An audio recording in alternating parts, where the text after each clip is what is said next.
Yeah, I was like, oh, okay. I think Savage Henry does its own podcast, right? Probably. I don't know. I want to say that they have one.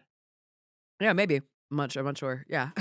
You're just more on the comedy side, except for your podcast. Yeah. Well, that's a comedy show too, but yeah. Yeah, it's all good. And your show, you have a show tonight and tomorrow night. Yep, tonight and tomorrow Oh, night, yeah. sweet. Mhm. That's gonna be exciting. Yeah, it should be fun.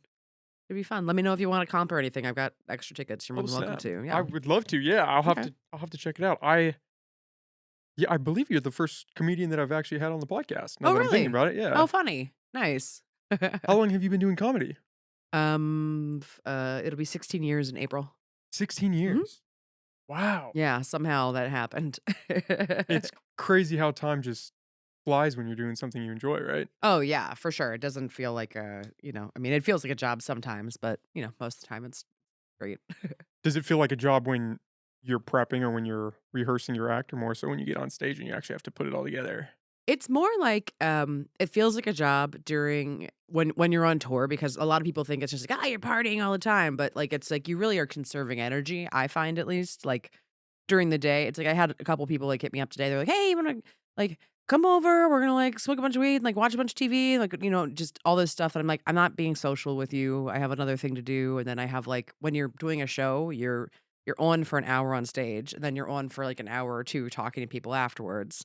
So it's like that's just draining. It's fun, it's a fun drain, but it is like the next I'll just be quiet. Like I was quiet all day today, I'll be quiet all day tomorrow, basically, like prepping for it for the most part. Is that your standard routine, is to try to Pretty just keep it much. low key up until you go on Yeah. stage? Yeah, for the most part. Yeah, I would Yeah. imagine it's gotta get a little draining, especially if you're doing time after the show too, where you're I'm just talking to selling people in the merch and audience. like, yeah, doing all Yeah. that stuff. Yeah, and you're also just, I have like a lot of listeners to the show, to my podcast, and they want to talk to you too, and they know you really well. So it's like you want to give everyone like an experience, so they keep coming back, So Do you get a lot of podcast listeners come out to the show? yeah, uh huh. Depending on if it's a city that we have a lot of listeners in, I Mm. can't tell you about Eureka. I have no idea. Is this your first time going on stage here? No, this is my fifth time through Eureka. I mean, I think my first time was here in like 2015, and then yeah, 2015 with, the other 2 gals and Lady to Lady, and then me and Tess Barker came here separate once, and then, I headlined in February 2019, and then I did the festival at the end of 2019, and then this is my first time here since then. Yeah, so Is the comedy scene pretty good here? yeah. Yeah, you guys have Yeah. a great the club is great. I mean, they get a lot of good names coming through, I mean, it's nice, it's a good community. It's everyone, it's younger people starting and everything, and there's just like hiccups along the way, but that's every scene. But it's cool that they've got a club that they can kind of like watch pros at and like kind of learn from. It's an important thing to have. That seems like that's half the battle, is just watching people that are a little bit better than you, and try to pick up some of those Oh, for technique tips. yeah, you learn a lot that way. You also learn a lot from just doing consistent stuff on stage. Also watching people that aren't even pros, but just watching other people go up and being like, "Oh, I don't like that about like what they do. Oh, I make sure I don't do that," or whatever it is. You just learn a lot through observation and comedy. And I think having a club in a small town like this, it's nice to have like they have 2 or 3 dedicated mic nights, and it's actually a club that also really wants to grow its local scene, and that isn't always the case. So they, Chris Durant that runs the place here, he's really like wants to build a solid stable of locals, which is really nice.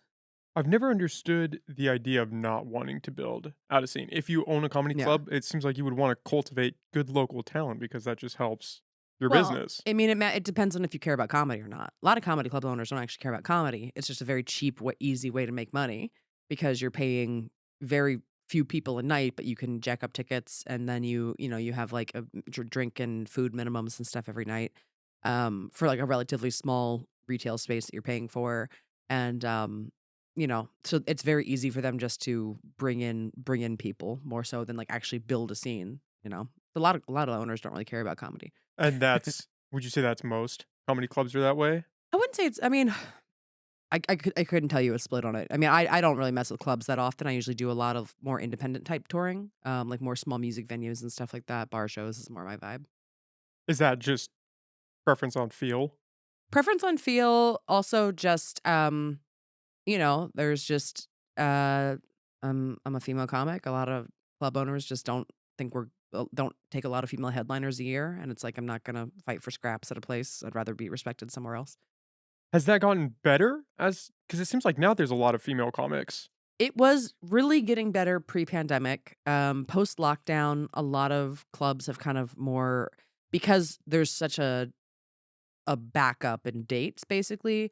A lot of bigger names are now doing smaller clubs just trying to get any kind of dates, which kind of pushed everything back a little bit. So, Kinda screwed you guys up a little yeah, bit. it's like the progress was being made and then everything, like everything else kind of like stopped and got kind of pushed back, but now it's getting better again. It just takes a while, everything is definition of progress is to progress. So, Yeah, COVID kinda messed a lot of things yeah, up in for that sure. way, For and sure. especially if you're an up and comer, that's the thing you hear a lot Mhm. is you can get bumped, and so I'd imagine Mhm. especially in that case, if you have people that are more well known coming back down, Yeah. then you're screwed. What are you Yeah. gonna It do? just kind of is what it is. I mean, it's kind of hard because it's like, well, everyone's just trying to get paid. And I mean, I'm thankful that I've always kind of done this kind of indie DIY touring because I'm not reliant on the club system. I've always been like, okay, well, I'll go figure it out somewhere else.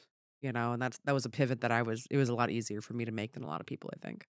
Do you run and manage your own tour? Do you have somebody that does Mhm. that? Do it all myself. You do it DIY. Oh, Mhm. wow, that's nice. Yeah. So then you don't have to worry about somebody trying to come in and take a cut of everything like No, they want to. keep all my money. All my money's mine. Is that hard? Are you reaching out to everyone just at random, or do you have a select few people that I mean, you know are gonna say, "Hey, yeah, come on down." at this point, it's like I've been doing it for so long, I kinda know who runs what in most cities or the people that I wanna or I could get to somebody very easily. I've got a pretty good rep, nationally, with people in a certain level, and, like, it's not hard for me to kinda, like, figure out who the new person is running something if somebody retired or something too. It's not too hard. And you also have that your podcast, which I would Mhm. imagine helps because 'cause you've kinda cultivated that group of Yeah. people that really enjoy what you do Yeah, and are gonna definitely. show up if they're around. Mhm. Exactly, yeah, we've got, like, a nice built-in listenership there, which is cool, and it's, like, nice to get to meet, all the brunettes that listen to us around the country. It tends to be Brunettes are a strong base. tends to be a lot of brunettes with bangs is very much our vibe, which is It's an very interesting funny. demographic, okay. Yeah, it's funny, and then it's usually funny because like, they'll usually bring a lot of them will bring a friend to the show too, so it's usually, like, a brunette who brought her other brunette. So Double up. yeah, it always cracks me up. Do you get more intimidated getting on stage or doing the podcast? Neither of them intimidate Neither. me. You're Yeah. just well, you've been doing it for so long, I would Yeah. imagine it's pretty Yeah, they're both fun. I mean, it's like I've been doing it long enough that like I trust myself. And I mean, if I can feel that a room is going to be really rowdy, it's not intimidation so much as just like, okay, I want to get on stage to see what that's going to feel like, to see what I need to do to be in control, basically. Never had that situation with the podcast though. Podcast, it's like, there's nothing live about it. it's easy. You can edit, you can be like, let's cut all that or whatever. Are hecklers hard to deal with? Do you get a lot of those? I don't get that many. Very rarely have I gotten heckled. That's not an invitation for those watching. Most comics don't want to deal with it. It's annoying more than anything else.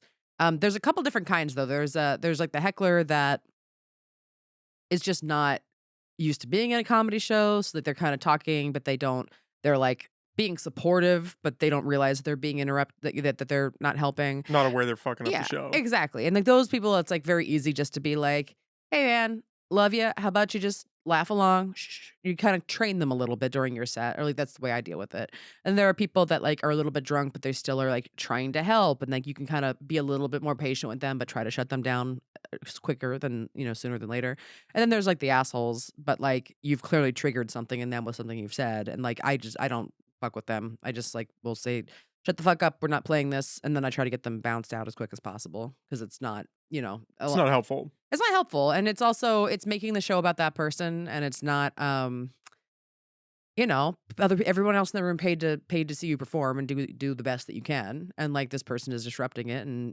wasting everyone else's time and money, so get rid of them.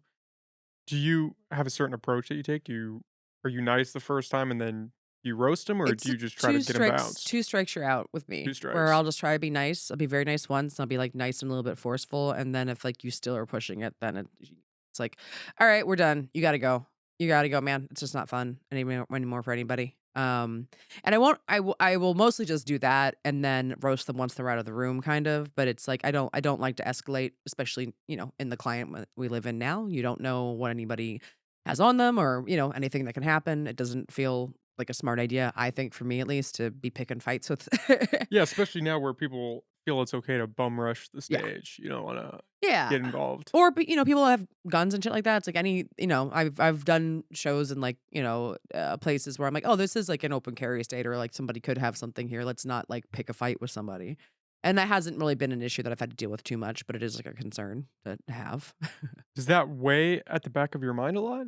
Because that's something I hadn't really thought about Mhm. until the whole Chris Rock thing, Yeah. that people would come up on stage and try to attack you. No, I don't that none of that It's still shit. rare, right? It's still incredibly rare, and it's like, that was 2 millionaires duking it out, whatever. Like, that whole thing was stupid. It wasn't a full-on brawl. I think No. if you had that situation at, like, a local club and someone just got the shit beat out of them, then it would be you'd start thinking, "Okay, maybe we need to do Yeah. something." Is there a bouncer at most of these clubs that kinda watches out for you guys? I mean, some clubs have them, some clubs don't, but there's also whoever's running the show.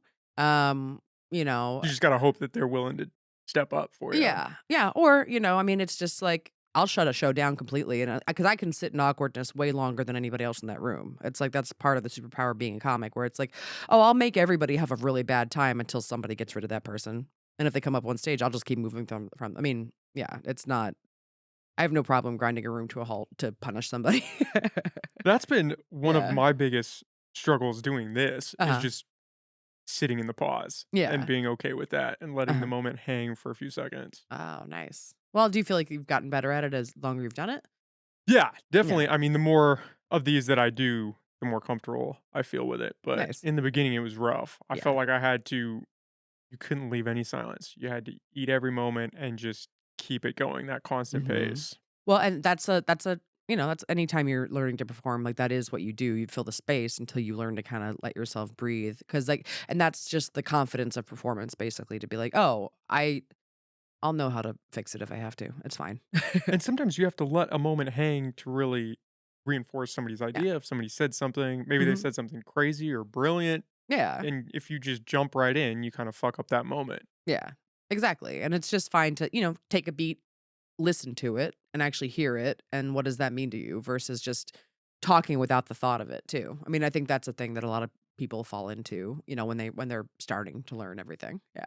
Or even just talking to somebody in just a In normal conversation. yeah, in a Yeah. normal conversation. Mhm. They're not talking and listening, thinking, Yeah. "Oh, that let me think about what this person just said." It's, "Is it my turn to talk now? Can I Yeah, jump yeah. in? Yeah, Yeah, do I yeah. gotta go now?" And that fucks up a lot of people. Mhm. No, for sure. Is is that kind of pacing, is that pretty hard to learn when you're up on stage and you do have the awkwardness from the audience when you're starting out? I mean, it it's just is what it is. It's the several years, it's like you thinking you're being funny and, like, you're like, "Oh, I wrote my jokes well," but it's like the art of the one-sided conversation was where I feel like where it's just like you are learning like you're talking to somebody, but it's, like, not really about them. Like, there's no room for a response, basically. And the only way to do that is just to get the reps in. You just have to be on stage as much as possible for a few years to kind of just know what it feels like to just be in that. I always call it like, you also are just kind of like, even without talking, you're in control of the energy of a room a little bit in those kind of situations, and that you can only learn from just doing it and kinda just sitting in it on stage. I always call it like you wanna bring like this casual alpha energy to the stage where it's just like, I'm in control because I got the microphone, but everybody's cool with it. And like that's just the vibe you wanna put out. Because the second when you lose an audience is when they sense fear from you or they sense that you're not in control anymore. And that's when a group of people will be like, "Well, who's in charge then?" That's the thing you never wanna show anybody. That it just starts devolving into chaos. Yeah, exactly, because, like, it's a group of people, and they're like, "Well, what oh, who but who? Who's in We need a charge?" Like, leader. "Yeah, yeah, we need a leader." And it's like, it's your job as the person on stage with the microphone, you're the leader. That's why it's, like, important to keep your cool. Is that a scary moment when the bomb starts to come on and you can feel the audience starting to turn against you or you're starting to lose control? It can be a little bit scary, but, like, the longer you do it, I mean, your definition of a bomb changes a lot over time. When you first start and you just like feel a room just like not knowing what the hell you're doing, like that sucks. But then the older you get, the longer you're doing comedy, it's like to me, there's like now I haven't had like a set like that in years, but now it's like comedy I think is like the art of like embracing failure, where even like a joke that's doing well, you're like, okay, this like 5 minute bit, there's like 3 or 4 moments in it that didn't hit as hard as the rest of it. So those are the parts of that joke that bombed. Okay. And like they did well, but they weren't like at the level you want it to be. So you start like I at least look for those tiny failures because those are the cracks that make everything better. You know, if there's something that constantly hits and like it always works, that's done. There's nothing interesting about that anymore because it's like, okay, cool, awesome. It works. Yeah, it works, it's done. I know that that's good to go. I know I can use it at any point and it's fun because you could get your ego stroke and bust that out. But the work is still in the places where the tiny bombs are. Do you kind of segment up your bits in the sense Mhm. that, oh, this first part might work and maybe it's the second part that I need to adjust? Yeah, exactly. Or you add new tags to a joke or you kind of expand something. Like there's definitely audiences that if they aren't like big laughers or something, but you can tell there's a lot of people sometimes that you'll see that just kind of like politely nod and like smile and like they are really enjoying themselves. They're not just outward laughers. With those people, it can be really hard to like get a joke rolling. So I'll kind of have a more condensed version of something because you aren't kind of building off the laughs of something. You know, it's kind of each of my jokes kind of has like an expanding or a contracting version of itself based on how good of an audience you're working with that night. And that's got to be kind of hard to gauge because how do you know if a joke really hits if the audience is just like Yeah. slow nodding, looking at you? No, exactly. You kinda try to find a few people that you're like, "Okay, I can see you're really enjoying yourself. I know that you're enjoying yourself, and this is how you're doing it. Okay, I don't take it personally that you're not, like, dying, scream laughing or Bent anything like over. that." Yeah. That's not everybody's style of laughing, and, you know, good not to take things personally. Is it easier to get an audience on your side if you do have a couple loud laughers kick it off? I find that it tends to be. Most people, I think, don't wanna make a lot of noise, so they, like if they're but if people are starting to laugh, it will open everybody up more. But they do need to be, like, a couple of people that you're like, "Oh, okay. We're having fun. We can laugh out loud." That's why it's also nice to have, like, dark lights, or, like, have lights turned down on the crowd, like, so they can kinda be in the dark and not feel like they're being seen. I try not to, like I don't really engage any audience members until, like, if until a little bit into my set, so they also feel, safe, like they're not gonna be talked to, because that can also make them like, "I don't want anyone to see me." But I'll kind of as I'm telling jokes, I'll kinda make eye contact with people in the front, like, smile at them when I'm doing jokes just to be like, "I'm safe, I'm nice, I'm not talking to you, don't worry, just have fun." And, like, only kind of ask, rhetorical questions and stuff like that, basically. Do you do a lot of crowd work in your set? No. No. No, I'm not a huge I like to I like to write my jokes and then bring them to stage. And some people are very good at crowd work and like I'm decent at it, but I would rather, kind of work out an idea before I'm just kind of riffing it off the top of my head. Sometimes stuff I'll riff out with somebody if something goes somewhere, but it's not like it's not You're not going in with that yeah, intention. that's not what I'm working towards. Is that a different skill than writing or all Yes. kind Yeah, it is? completely. Yeah. Yeah, I think it's a very different thing. Also like how it's an interesting thing to build. It's like there are comics like Jimmy Pardo is an amazing example of somebody that just his whole set is riffed basically, and he like has different bits that he does with audience members, and he can kind of like build them towards something and be like, oh, I talked to you about this, talked to you about that. Those things that becomes this or something like that, and he's just kind of he's like an orchestra director, conductor is the word I'm looking for. Um, and, like, there are people that do that, and, like, that's what they do. It's a completely different kinda stand-up, and I love watching it because it's just not how my brain works. It's almost like that muscle that you have to flex a little more and get used to Definitely. just riffing with the crowd because 'cause you're in the moment, Yeah, really in that sense, because very much you don't so. know where it's gonna go or what somebody's gonna say to you. Yeah.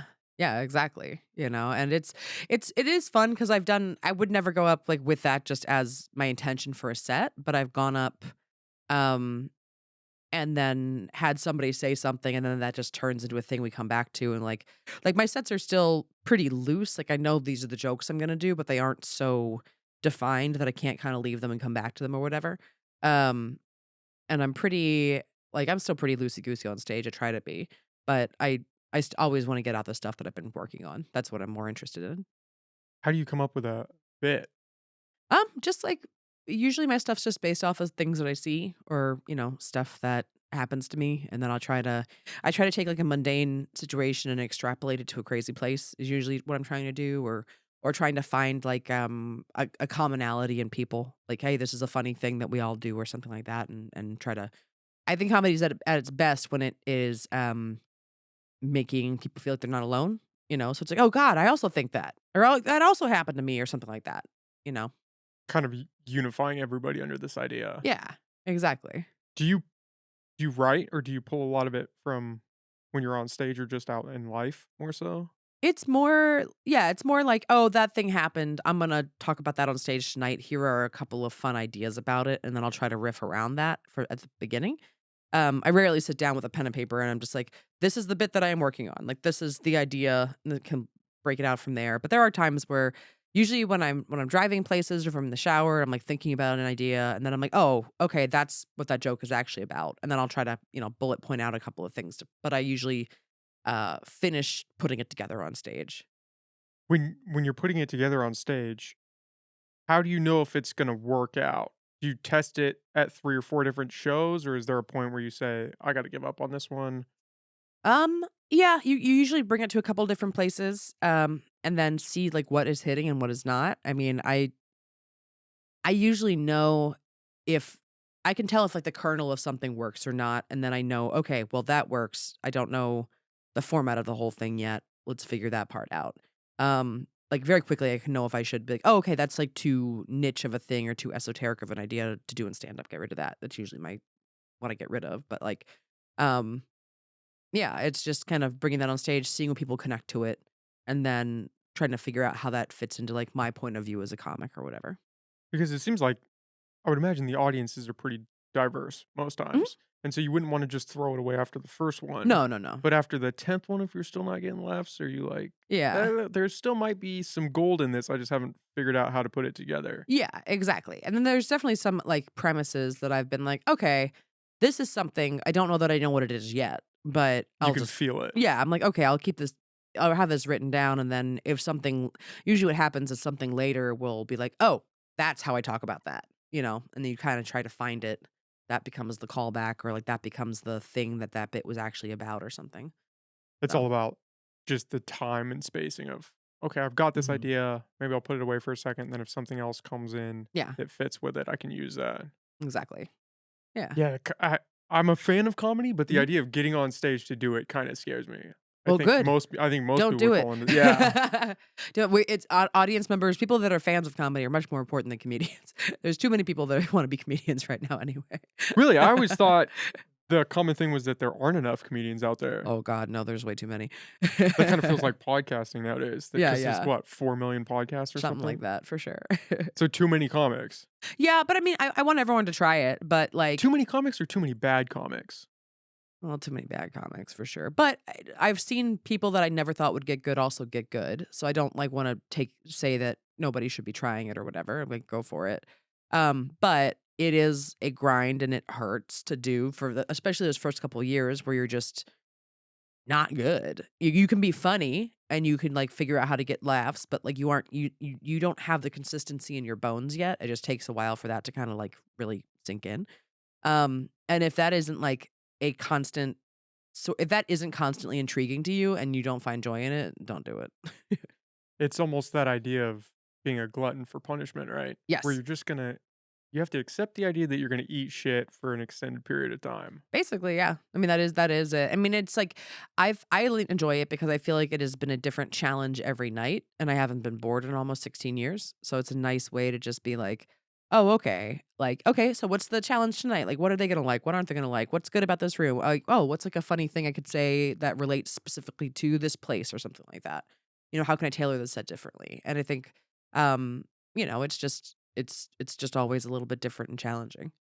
Yeah, you don't seem like the type that would enjoy a desk job where it's the same thing I've in and out. had them. I mean, yeah, I've had them, and there is something nice about knowing that your bills are paid, and But I'm like I when I've had them is I've also been doing comedy at the same time, and it's nice to I think have like a creative outlet for me is just something that's always been important.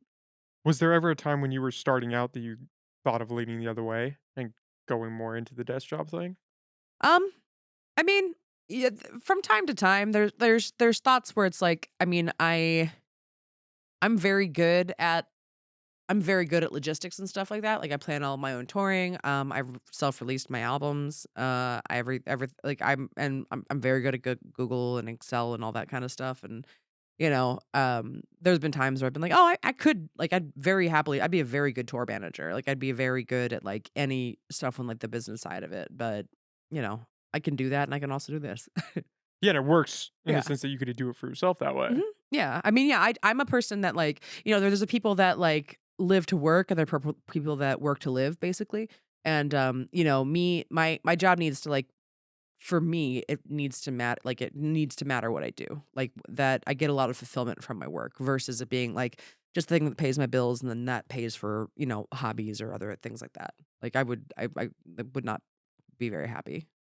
That's a rough road to go down when you do something you don't enjoy just because it pays the bills, and you Yeah. just embrace that and say, "Okay, this is Yeah. what I'm gonna do, and for 8 I've hours a day, I'm gonna hate life, and then I get to be home and do what I enjoy." Yeah, I have a lot of friends that do that, and they've got really nice houses. I don't know how much they enjoy everything else. Yeah, it's sad. I think a lot of people woke up because of COVID Yeah, from that I think so too. and realized, "I don't wanna be where I am. I wanna Yeah. be doing something else. Mhm. Maybe I need to give that a try." The question is how many people will take the jump. Realizing it's the first part, taking the jump is the second part. Because you can say, "I recognize I don't like where I am in life, Yeah. but are you gonna do anything to change it?" Yeah, what are you gonna do to force that? Are you able to? I mean, like, we upward mobility in this country is, like, a fun lie we like to tell ourselves that it's easy, bootstraps, blah, blah, blah," and it's like, no, there's a lot working against people, but okay. Did you know that comedy was always something you wanted to do, or how did you find that? Yeah, I always loved comedy. I mean, when I was a kid, I was like a huge Jim Carrey fan. Like I'm 38, so it's like Jim Carrey was like it for me when I was a kid and like my stand up is nothing like him, but like I was obsessed with him and his movies. I loved watching SNL, like all the comedies that were on TV when I was a kid and everything. I wasn't like a huge stand up fan really until I moved to LA. But I wanted to like work in comedy. I didn't know what that meant though. So I went to college for like film and video production and just learned I was like, okay, well, this will get me like towards TV and movies. This is moves in that direction. I don't really know what I want, but I want to be in here. And from there I was writing funny shorts and stuff like that. And was like, okay, sketch. This could be kind of cool. This is fun. I like these ideas. And then, when I moved out to LA, I was writing for a sketch. I was like working as a production assistant on a bunch of like TV shows and music videos and stuff like that. And I would just go to, shows at, like, the Upright Citizens Brigade Theater, and, they had just these really awesome stand-up shows that I was like, "Oh, stand-up's really fun." I like that it's just one person, and it's like I was always writing funny things, and I was like, "Oh, some of these sketches, actually, I think they're better jokes. Like, it's better if I just explain the thing." So I started going to open mics and just was like, "Oh, yeah, I like this. This is the thing that I think I would be very good at." So from the beginning of getting on stage, you were pretty hard set that, Yeah. "Yeah, this is Mhm. a fit for me." Yeah, definitely. It was and I I'm thankful that I got a lot of good, feedback early on too. From people that were better than you, or just from other Yeah. comics? Yeah, yeah, people that were coming up were like, "Oh, there's like you have like you have an interesting thing going on. Like I like the stuff you're talking about. Like you you've got like a promise and stuff like that." So it was very nice to feel supported very early on from some people. How would you describe your style of comedy? Kind of like I do these kind of longer bits that are like uh it's funny. I write like 2 to 3 minute bits that feel to me more uh like peppy rants kind of. Like I feel like ska music is like a big influence on me. Like that kind of vibe is like what I try to bring to the stage kind of. Just this kind of like peppy ranty like, about shit in life. Sky music? Ska music? You know, Ska, I don't know yeah. what that You is. don't know what ska is? I do not. Oh, man. Like, Real Big Fish or Less Than Jake or, like, Mighty Mighty Bosstones? Nope, completely over my head. I'm Is just that saying names to you that you yeah, don't is know? that a certain genre? Yeah, yeah. It's kinda like, punk rock meets reggae is kind of the intersection of it, like, The Specials, Madness. This is I haven't even hilarious. heard the mixture of punk rock and reggae. I didn't even know that was a Oh, thing. yeah, yeah, it's a whole genre. There's 3 different waves of it. It started, in Jamaica is, like, where it came from originally. Second wave existed in the UK, kinda started from there and, like, came up as, like, a retaliation to, like, the racist segregation of, like, the UK in the '80s and everything like 70s and '80s, and then the 3rd wave started in America, in, like, the early '90s. Yeah, it's I'll like have a to whole check that out. I Yeah, have yeah. not heard of that. Oh, man. Yeah, yeah, please. I have playlists I can send you. I Yeah, It's my favorite shit. I'll have to check it out. I didn't know that was a mixture. Mhm. Do you do you talk about politics in your comedy at all? Is that a pretty big thing amongst comics? Yeah, I mean, all my jokes I think are, all my jokes are political without being like, "I'm talking about Joe Biden," or whatever. It's like I try to every joke that I tell is like, there you know my point of view politically if you listen to my set, but I'm telling it in a very silly way, basically, because I try to, like, bring everybody in to be like, "This is how I feel about stuff." It's kind of a funny bit because I think if somebody is laughing, even if they don't agree with you, you've opened them up maybe a little bit to, like, thinking in a different way, and I found that, like, I perform all over the country. You can say anything as long as you were saying it, from a place of, like, honesty and, like, respect, basically. Like, you're not just calling people idiots because they don't agree with you. It's like, what's the point of that? You're just pissing people off for no reason. And it feels like as long as it's funny, it works. Yeah, Like, if you're up there talking shit about politics and nobody's laughing, then they can kinda turn. But yeah, if they're laughing, you got them. You yeah. won them over. Exactly, and I find that, like, people have more in common than not. I feel like a lot of our political system is very, it really wants there to be this huge divide, but it's like if you actually look at individual shit, most people have agree on, like, "Yeah, the government's fucking up all the time. We're all mad at them." At what level do you stop being mad at them is a different question, and, like, who are you blaming for all of it is a different thing, but we're all frustrated by the same stuff. And I find that if you can kind of get to that point and speak from that place, most people are like, "Yeah, yeah, you're right, you're right." That's again, that's what I love about podcasting is you get to Yeah, see that. You get to see that, oh, most people agree on the same shit. yeah, And then there's just you go online, you see mhm, this toxic divide and it seems like it's reinforced. But if you come back into the real world, yeah. we all pretty much agree. Yeah, a lot of us do, and it's also like there's a nuance that can be lost online through a lack of tone, a lack of eye contact. There's a lack of, um, just like connection there. You're also on something like Twitter where you only have a certain amount of characters. It's like how nuanced can you be in 140 characters? So and you also get the dopamine hit of like, oh yeah, I'm like really giving it to him, and it's like Dunking on somebody. yeah, and you're speaking in divisive language versus, like, if you saw that person on a bus and you guys got to talking, you wouldn't go from that that perspective.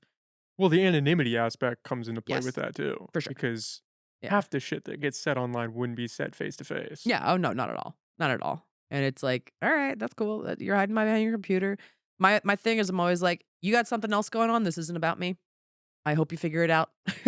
I believe in healthcare for all, so you can figure it out. See you later. Do you engage a lot with your fan base on social media, or do you try to just do it after the shows? No, I talk to people online. People like on Instagram especially. Like people like post stories of silly stuff, and people write in, and I'm thankful that like I'm proud that the fan base that I built are like very kind, very nice, funny people too.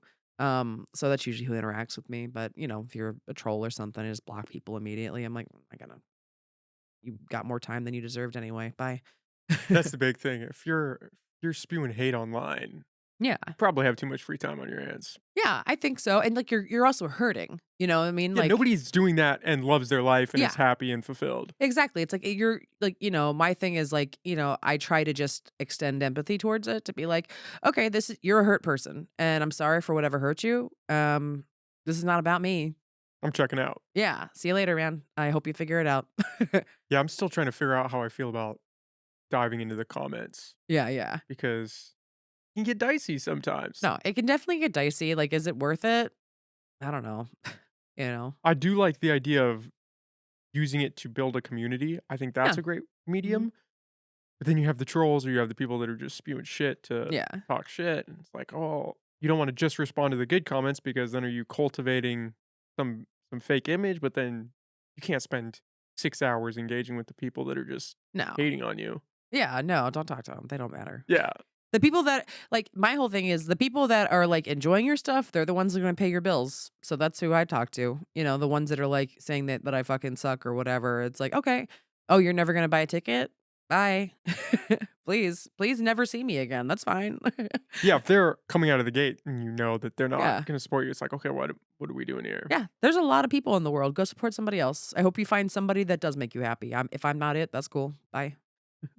Yeah, why the whole engaging in the hate thing, Yeah. it's it's pointless. Yeah. It's very pointless, and it just really comes from a place of, I think wanting to feel heard usually, where I'm like, "Oh, you're yelling at strangers online because you don't feel heard in your life. Why don't you feel heard in your life? How can you work on that? That's not my problem to fix it, but that is usually what I think is going on, you know? And then it's like, okay, well, that's once you actually do internalize, I think the like, oh, that's somebody else's, that's that person's problem. That's not me. Then I find it very easy just to be like, all right, Check out. yeah, see ya, bye. Did you have that perspective from the beginning? Because I would imagine it going on stage, being in this vulnerable spot, Mhm. that would be something you'd have to work on. Yeah, I mean, it takes a while to kind of really, I think, understand that and, like, kinda, like because you do get defensive. It's, like, hard no one wants to read bad shit about Yeah, it's themselves. human nature. Yeah, of course, anybody's like, "Okay, please just be nice to me," but I guess you won't be, whatever. But I think you, like, uh yeah, you just kind of the more confident in your own skills you get, I find that, the more you're like, "Oh, yeah, well, I've performed in front of enough audiences that I know that you calling me an unfunny idiot is, like, not true. So that's your problem. Okay, I'm sorry you didn't like me. That's alright.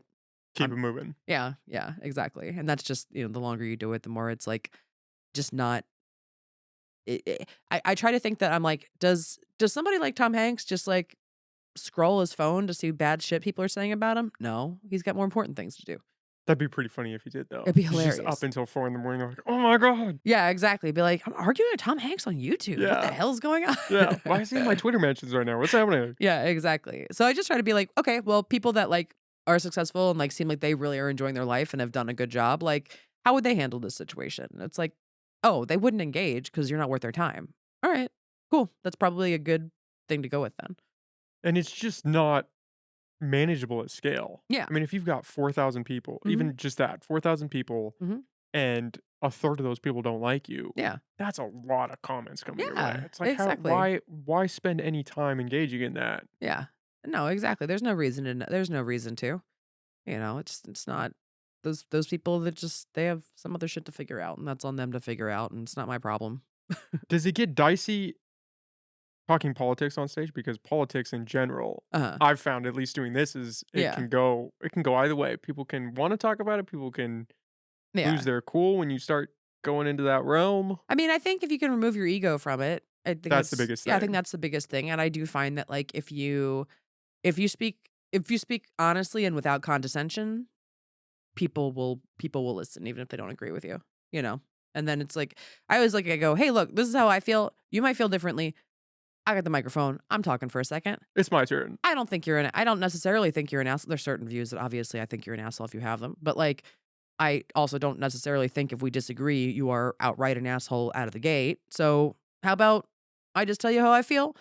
You wanna talk after the show? You can come talk to me after the show, you know? And, I've had some nice conversations with people that are like, "Oh, I didn't think about it like that." Because I think so people get so very, like, um the way that the media is set up in every direction is to try to keep you relegated from each other and to think the other is this, like, horrible monster, and then you're like, "No, I mean, I'm not. I promise I'm not, and I you probably aren't either."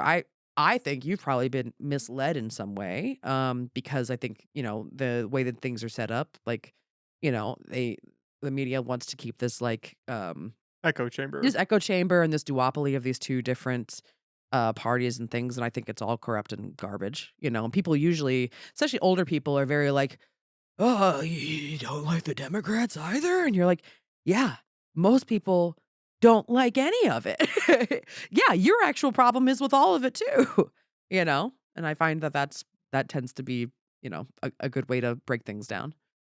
The writing the party line thing is the craziest to me, that you have to Yeah, check every box, yeah, otherwise you don't fit in. It's like, well, we can't just take the ideas we agree with from both yeah. sides? Like, where's the nuance in that conversation? Well, I also think that it's like that both sides, I mean, if we're looking at like the US government system too, both sides are also like they're getting money from all the same people. So it's like you're being given a false choice, I think, a lot of the time.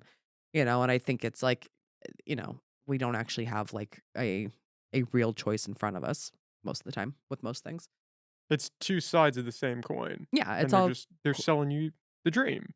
yeah, exactly. It's like both, corporations donate to both of these people and they're ultimately the ones that are like pulling the strings in a lot of ways. And you're like, okay, well, who actually is supported by the people? There's very few people in a position of power for that actually are because you know, it's very hard because of the money, you know?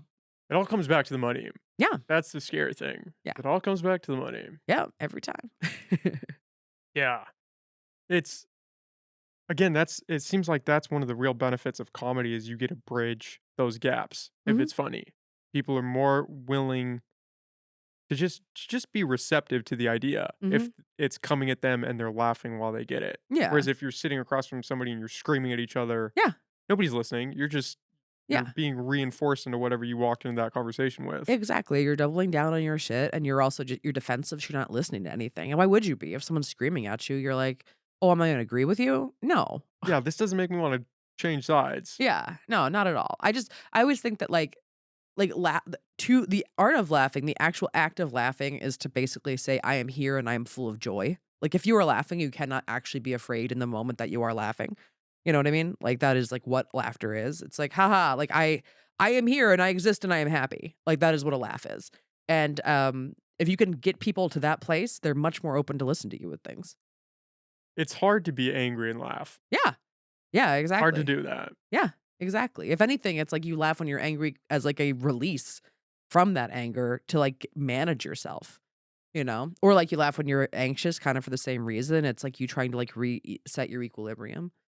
Yeah, you can laugh when you're uncomfortable, right? That Yeah, comes yeah. out into Mhm. play, and you're like, "Oh, okay." Yeah, But angry laughing doesn't really come into the fold. not often. Yeah.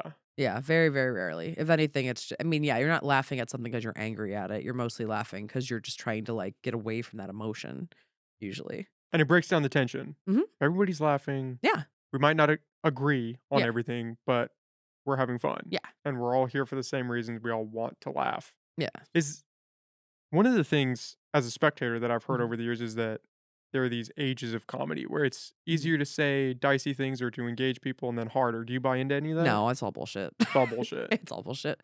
If anything, I think the audience has, comedy audiences because there's so much comedy now, there is a more refined palate, so they might not laugh at the same hacky shit that they've laughed at for a long time. That might not used to be hacky, but now it is because they've heard it so many times. They're like, people are just have a much more, like, discerning palate for comedy than they used to, and I think also, um, there's a more, diverse audience and stuff too, and people might not necessarily laugh at your worldview because it's like, oh, well, that I don't understand that, or like that feels demeaning to me, and that's their right to not laugh at it. So I think comedians can just get very, very childishly defensive about it in a way that I'm like, okay, as opposed to saying, well, I wonder, okay, why don't they like that? Is the point for me to make an audience laugh? Yes. So why aren't they laughing at this? So where is my thought process wrong that I'm missing out on? And so many comics just aren't analyzing that anymore because I think so many comics, especially going in like an edgy direction, which it's like, what even is edgy? It's like, to me, okay, everything horrible has ever been said into a microphone. It's already been said. What is edgy? Tell me who you really are. Actually share something vulnerable with an audience and then let them decide if they like you or not. That's actually edgy as far as I'm concerned. But just like saying all the same stuff that we've heard a million times, you're like, that's old. Okay. But it's a thing that a lot of young comics kind of go through and then you see it. And the older you get as a comic, though, at least for me, I watch them, I'm just like, oh, you're so scared. You just look so scared on stage when you just are like relying on old, like like racist, misogynist tropes or something. It's like, "Oh, you're scared to tell me who you are." Like, that's all it looks like to me. Do you think that they're trying to be edgy because it's easier to get a laugh going that way than it Yeah. is being yourself up on stage? Yeah, for sure. It's a much easier thing to do. It's like a cop out. Yeah. Total cop out. And I think it's like, it's also people being like, "Oh, they said the thing." And it's like, "Okay." Shock value. Yeah, it's shock value. And at a certain point, it just feels very cheap. And it's like, that's fine. You want your comedy to be cheap, but like, not everybody, wants wants cheap shit all the time. Wants to see that. Yeah, and it's totally fine. It's not like you aren't being silenced because nobody's laughing. It's everyone's right to not laugh at you. And that's fine. Go find an audience that will. Are most comics that are starting out, are they hacky in the sense that they're kind of pulling from everybody that's better than them and they haven't really found their own style Yeah, yet? that's a thing that happens. I think a lot of people they like they know who they like, and then they're like, okay, and then these are why I like those jokes. Oh, I want to write a joke like that, and it's like you have like mini there's like mini Bill Hickses and like mini Kyle Kinanes and like little mini versions of like Sarah Silverman and stuff when you're starting Dave because Chappelle. yeah, Dave Chappelle because you're just like trying to understand the structure of what a joke is. So you're writing your kind of your version of like what your bad version of what one of those jokes would be. Most comics, if they do it longer, they evolve. You find your own voice. That's what those first few years are, is just being like, "Oh, okay. I liked these people. I'm in this style, but like what sets me apart from that?" And that's just doing it over time and kind of like saying the stuff and eventually finding the way that you do it. Some people don't find that, and that's fine. Just depends on how serious you want to be.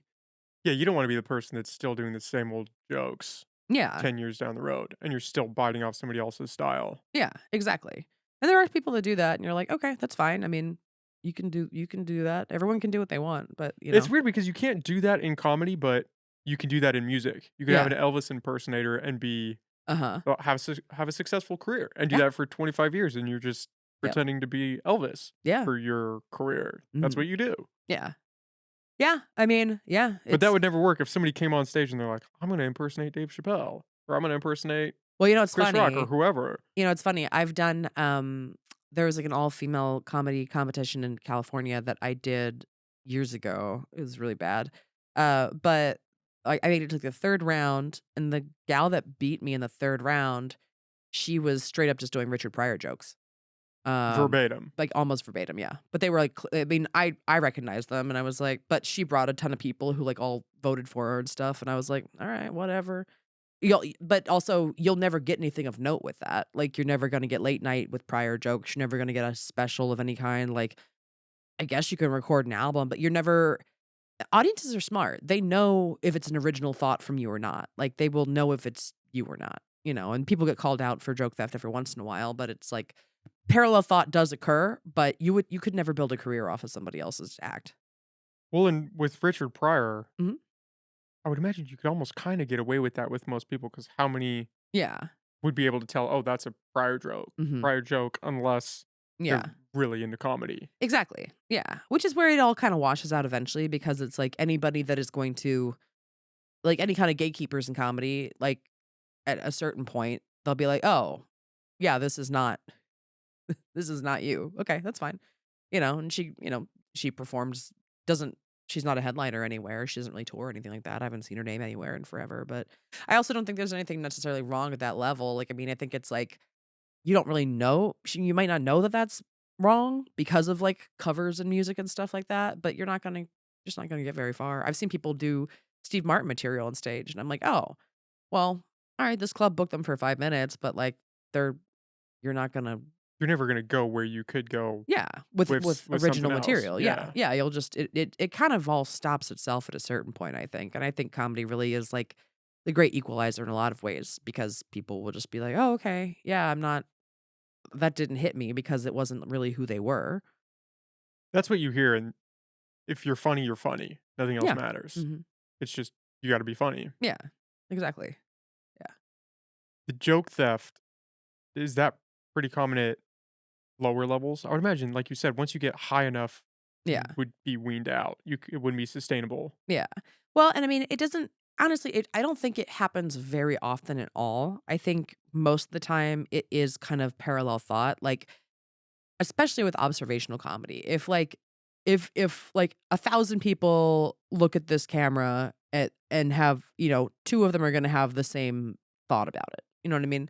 But if I tell a joke about like shopping for my mom's funeral clothes, how many people are gonna have the exact same point of view as that? So I tend to try to do like more more personal stuff because I'm like, well, okay, that's like only gonna come from me because I'm the only person that saw it with my eyes in that moment.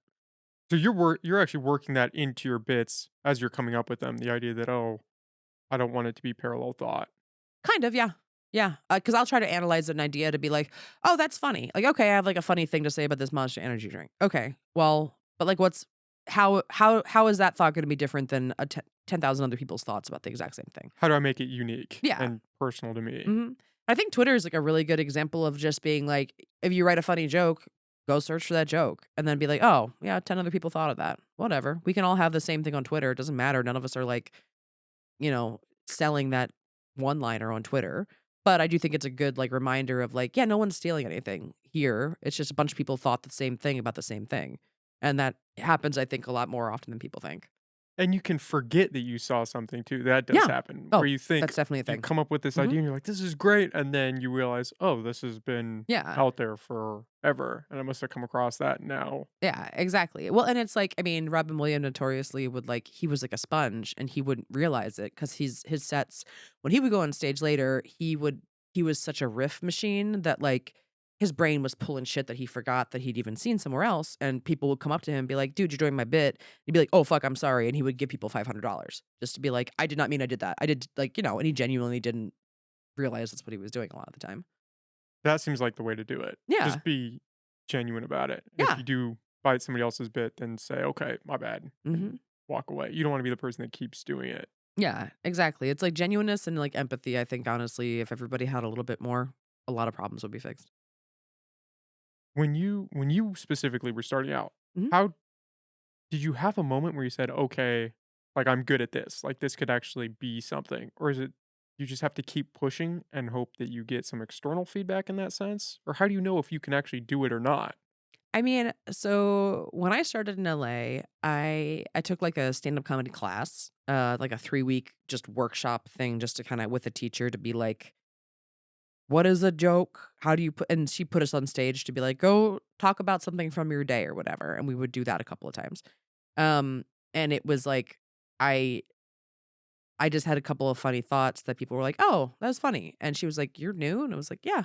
Yeah, I'm just, but I've been thinking in comedy my whole life. Like I was always funny with my friends. I wasn't like a class clown, but like with my friends, I was really the funny one." Um, and then I also kind of come to things from like a very DIY punk background. So like I was like, "Okay, well, the way I get good at this is I'm gonna start an open mic, because I'm just gonna run it because I wanna host it, and that gives me more stage time than just doing sets every night." So, very shortly after doing that class, I kind of inherited a mic from somebody else, and then that was me every Wednesday hosting the show, and I kinda made it my own, and, I from there, I got seen by a lot of people in around the LA comedy scene at the time, and there was 1 or 2 bookers that, like, were comics that were like, "Hey, you're funny, you should come do my show." So I kind of, like, very quickly got on very lower level shows, and I got asked to host a lot at a lot of those places too. So it was a very, like I got 1 or 2 things kind of quickly, and then that was like a, "Oh, okay. Okay, guess people must like me. That's cool. Good, I'm gonna keep working on this."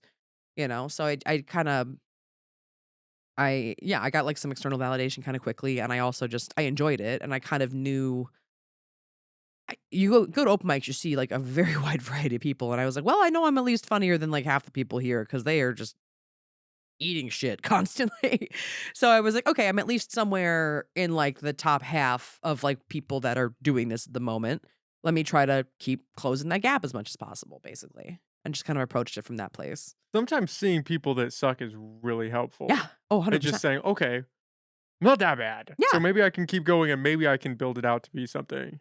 Exactly. Exactly. Yeah, I think it's, like, important to, like, watch other people and, like I mean, people that are always worried about starting stand-up, I'm like, "Go to an open mic." Honestly, go see how many people are there and see what they're doing and then be like, "Oh, I my idea of a joke is I know more than that. I can do better than that."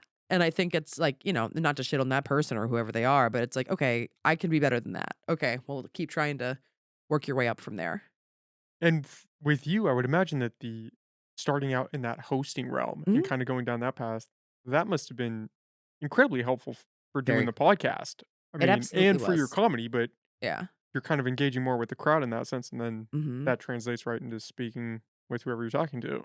Yeah, no, definitely. It also was very, when you're hosting a stand-up show, you have your set up top that you're doing your jokes in, but your time in between people, it's you're not gonna do a whole bit, most of the time. Like, but it is like you kinda, like, have a fun thing to say about the thing they just said, or, like, you're kind of in charge of the energy of the room, and that, I think, is a really important thing to just kinda be in touch with in general. And that is a thing that you can only just learn by doing that. Like, just because 'cause you're a good stand-up does not mean that you're a good host. Like, you're controlling the energy in a room and kinda maintaining an equilibrium as a host, and that's just kinda something you just learn to do from doing it.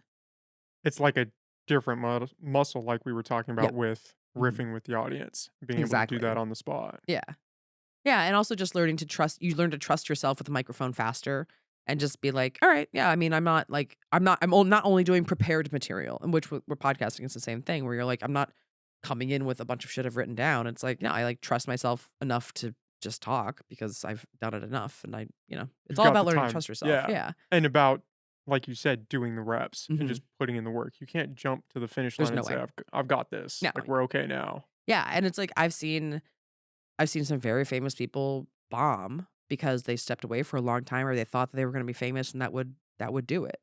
And it's like, okay, yeah, for the first, like, minute and a half, people were like, "Oh my god, that's amazing, you're performing." But they still wanna, like, if you don't get them, 'em, they'll be like, "Oh, It wears off. yeah, Oh, it's yeah, so and so. it does." Yeah.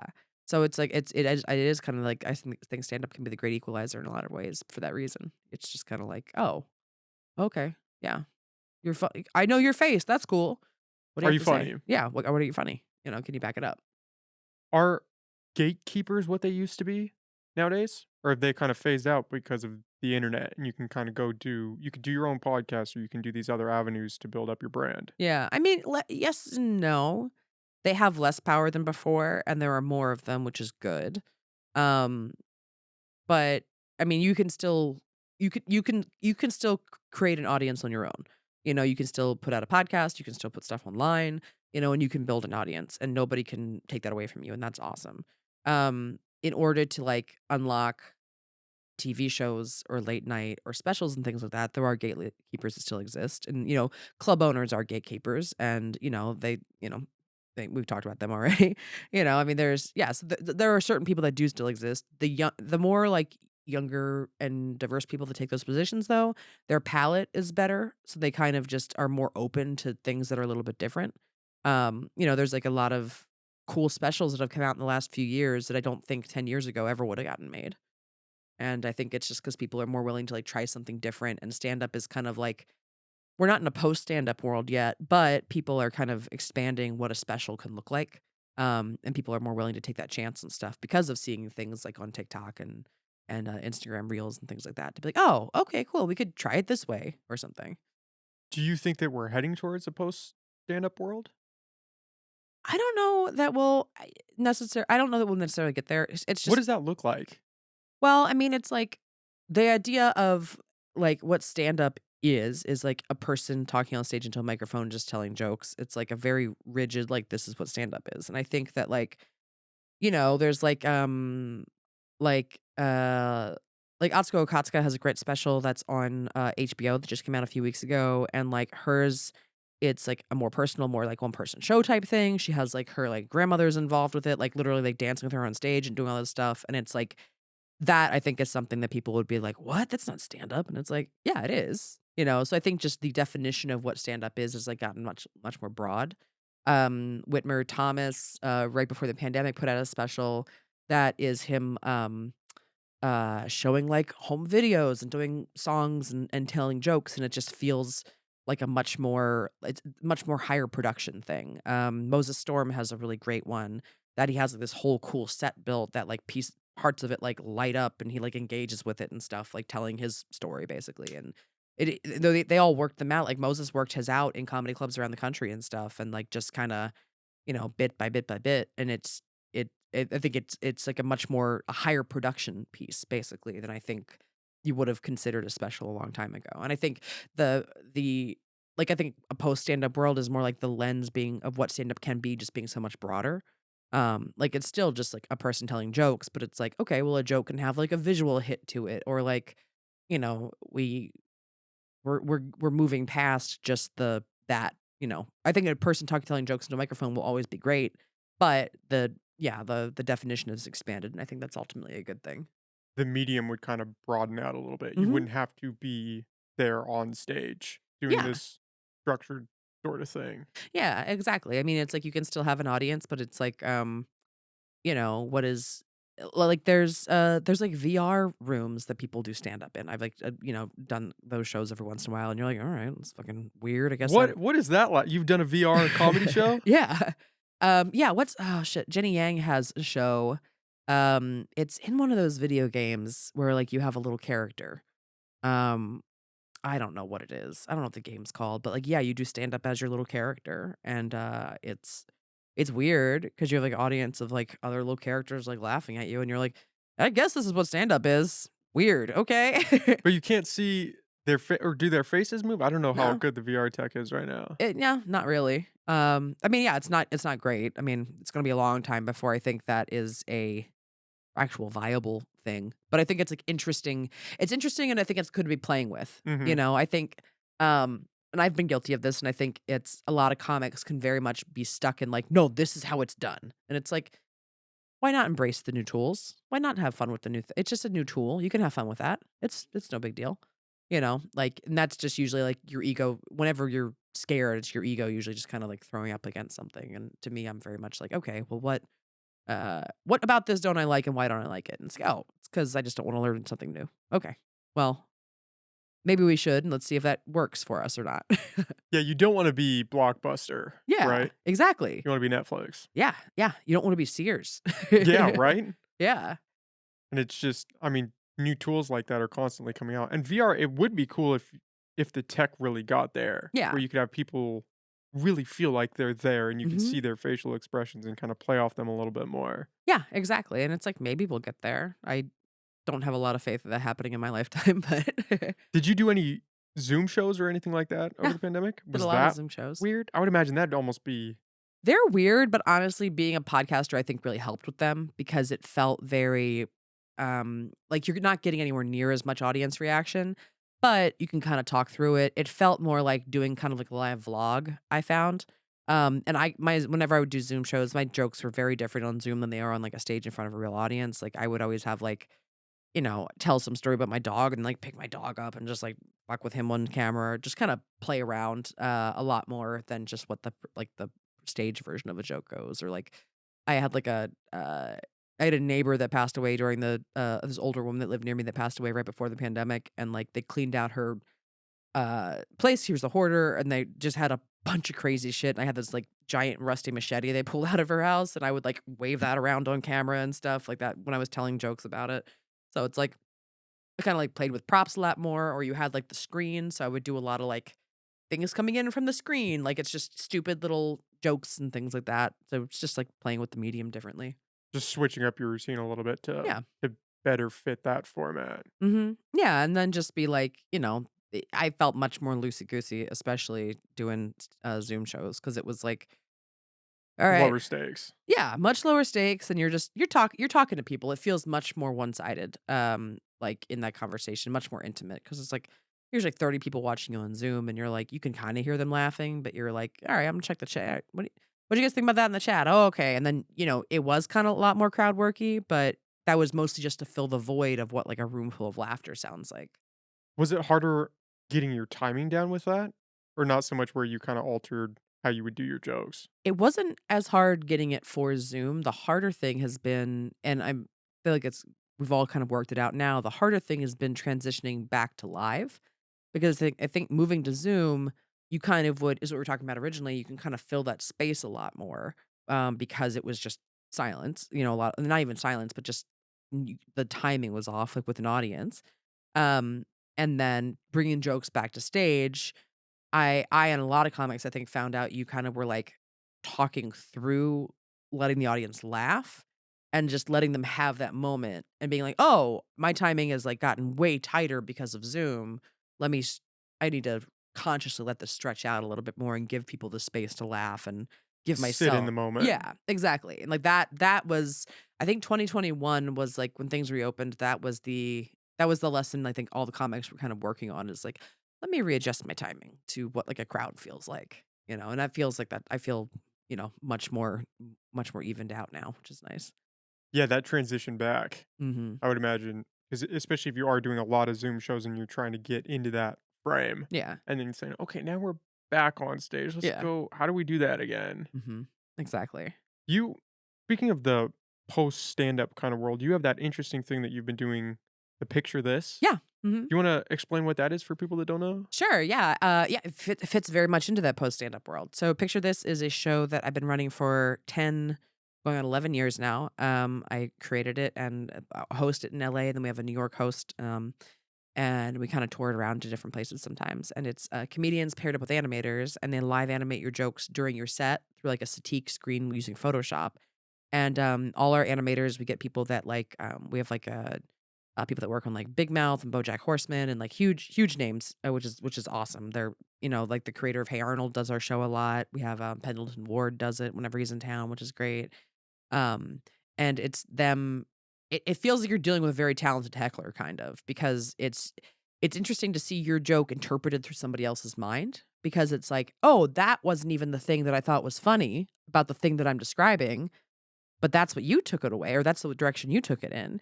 So it's and then, you kinda end up riffing on the thing that they're drawing, so it kinda throws you off of, like, what your bit is, but, I found a lot of different directions, like, through doing that, which is fun.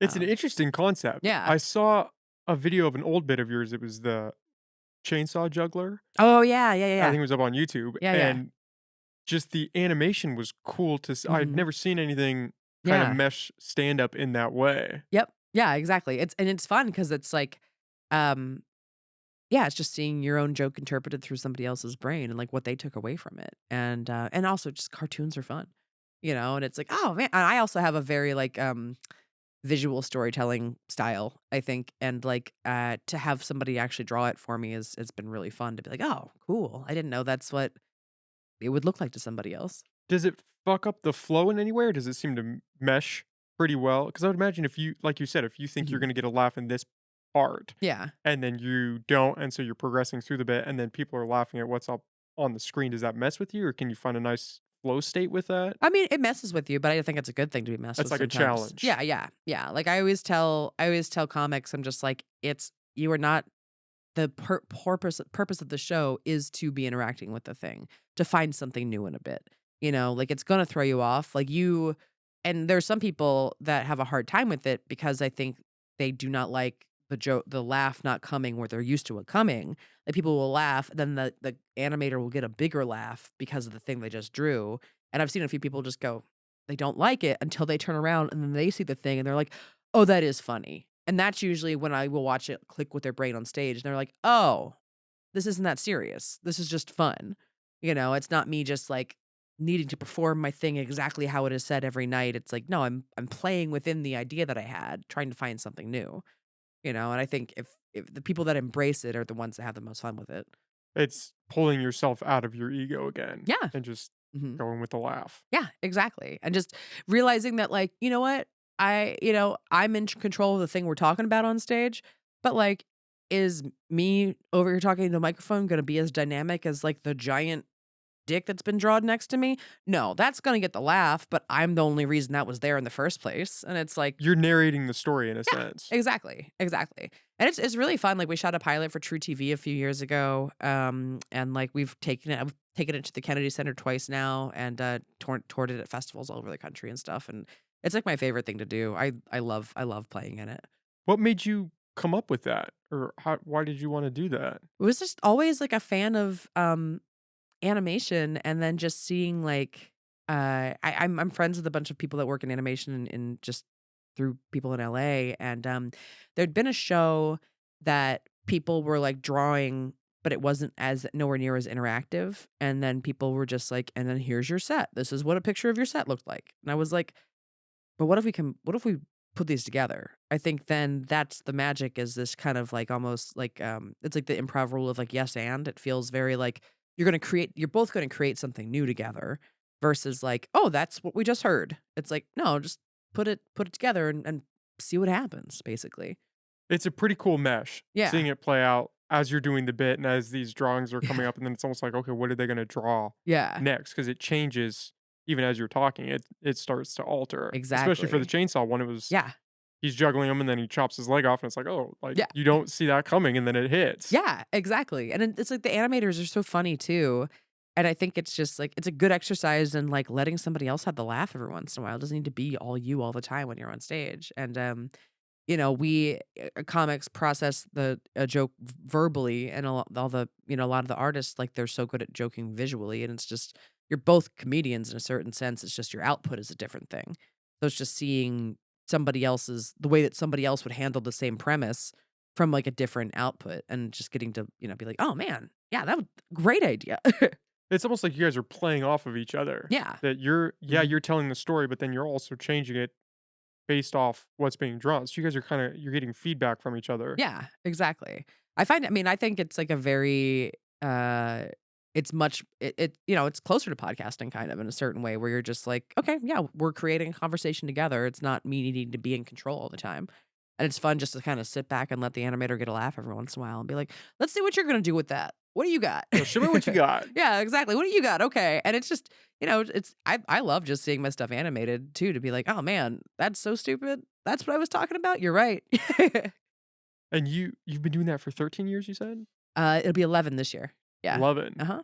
And so that for 11, For 16. comedy for 16, and Comedy for podcasting 16. for a decade. Yeah.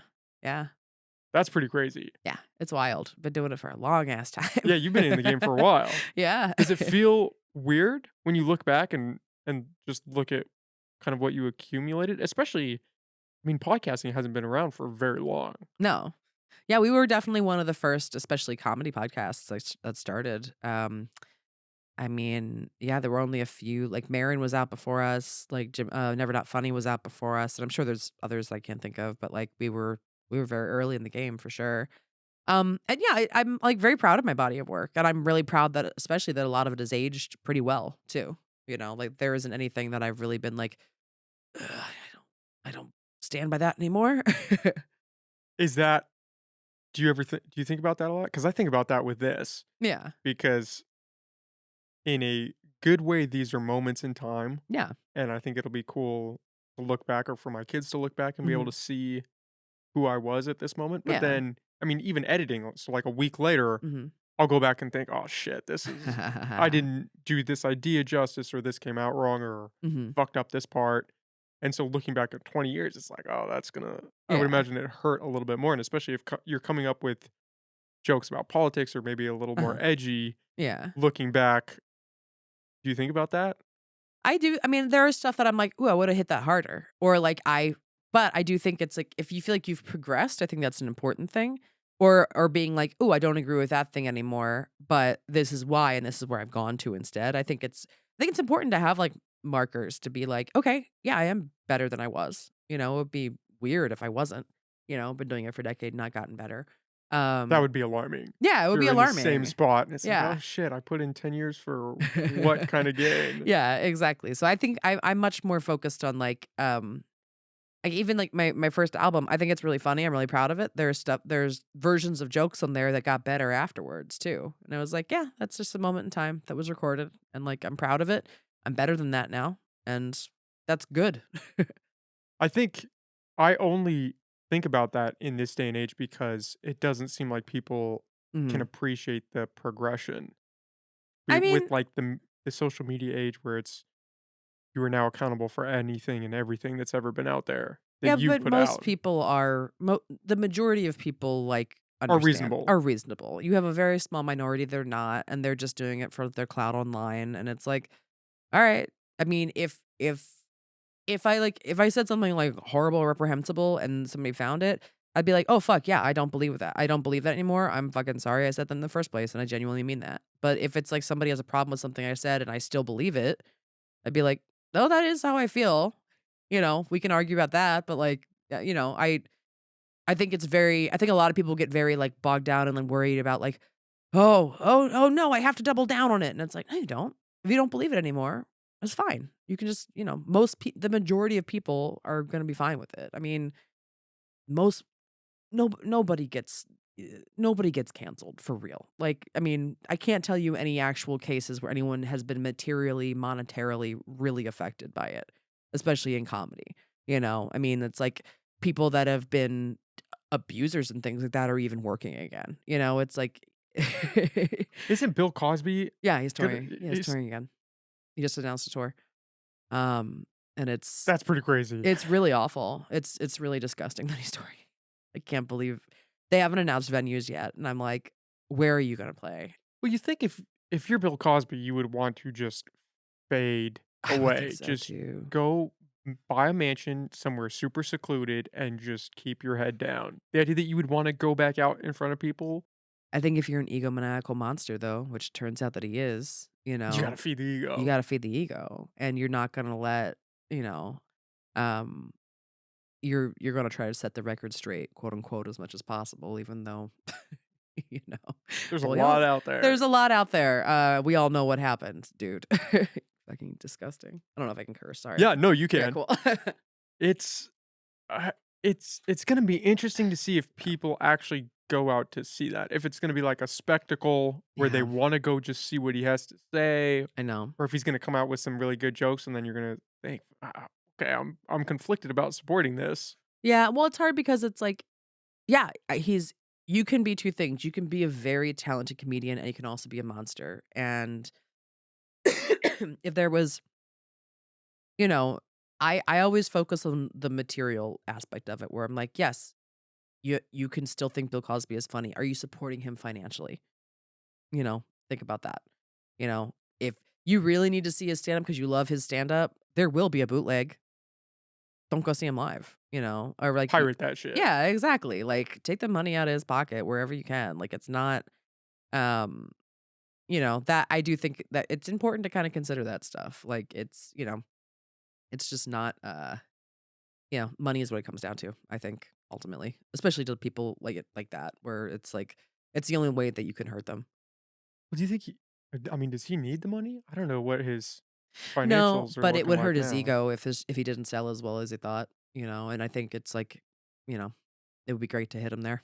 I'm sure also those lawyers were very expensive, um, because that was a hell of a case. Um, I mean, I don't know, but Crazy move. yeah. Crazy move to wanna come back out.